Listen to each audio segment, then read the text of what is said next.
من 7 سال توی نیکشهر بودم، مدارس غیر انتفاعی، و الان 3 ساله به صورت نیروی خدمات توی روستای چاهان مشغول به کارم.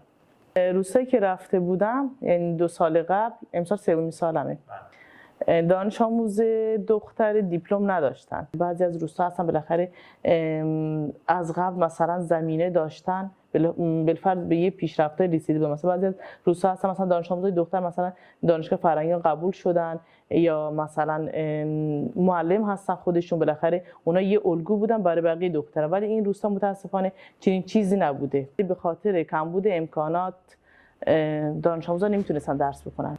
با یکی از همکارا یک ماشین دربستی که سرویسمون بود گرفتیم.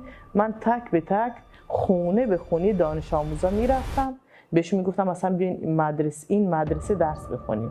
مثلا دانش آموزان میگفتن کیف نداریم، مثلا دفتر نداریم، کتاب نداریم. مثلا اشکال نداره، چون با لباس بلوچی، با همین روسری که داریم، همین لباس بلوچی، همین دمپایی، اصلا هیچی نیاری، نه کیف بیارین، نه مداد بیارین، نه چیزی، فقط بیاین مدرسه که مثلا دستتون بتونین قصه این چیزا رو نخوریم. به این اعتقاد داشتم یک دانش آموز دیپلم بگیره و بره دانشگاه، مطمئنا پشت سرش دانش آموزای دیگر خواهد آمد. امسال دبیرستان تو اون روستا تعطیل شد و من تونستم با همکاری اولیا و مردم روستا، بزرگان، دانش آموزا رو بکشونم به روستای بغلی تا ادامه تحصیل بدن. این تا 11 تو روستای خودشون خوندن.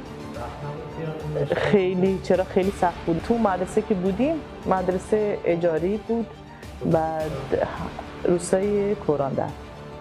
مدرسه چون اجاری بود سعی کردیم مثلا فضاش هم دیگه بالاخره فضای آموزشی نبود دیگه، فضای مثلا مسکونی بود.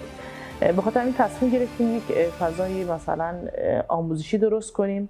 مردم روستا در یک اقدام خیلی عالی، مبلغ زیادی، اون موقع این 2 سال پیش واقعا مبلغ زیادی بود، کمک کردن. مثلا خانوادی داشت مثلا 20 تومن، 25 تومن، مثلا یک مثلا فردی 10 تومن. حتی اونایی هم که مثلا وضع مالیشون متوسط بود 1 تومن رو کمک کردن. خیلی عالی بود. من واقعا ازشون تشکر میکنم. واقعا یکی از آرزوام اینه که برای دخترای بلوچ راه باز بشه، مسیر هموارتر بشه تا بتونن به اون هدف و خواسته هاشون برسن. معنای زندگی خودم توی کار کردن میبینم، یعنی خیلی دوست دارم خودم، انرژیم زیاده، دوست دارم هر لحظه مثلا فعالیت داشته باشم. یعنی این انرژی زیاد از بچگی داشتم، هنوزم ادامه داره. و هدفم واقعا کار کردن برای مردم هستش. فعالیتی انجام میدادم عکس واقعا نمیگرفتم، به خاطر اینکه برای من هدف خودم و رضایت دانش آموزان خیلی مهم بود. برای من مثلا دانش آموزا مدرسه خودمون فاصله داشت با مدرسه جدید. مثلا دانش آموزا خیلی علاقه‌مند بودن، میگفتم مثلا بریم ببینیم مدرسه جدید چقدر پیشرفته.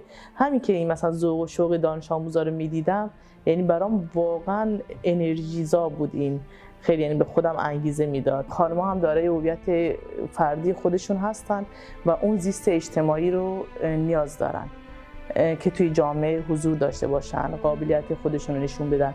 و به نظر من، به اعتقاد من، جامعه‌ای که بانوان حضور داشته باشن جامعه پویاتری هستش، تندرست‌تر هستش و کارآمدتر هستش. من واقعا این اعتماد به نفس رو از حمایت خانواده‌ام دارم، دوستام، فامیل‌ها، یعنی واقعا همشون.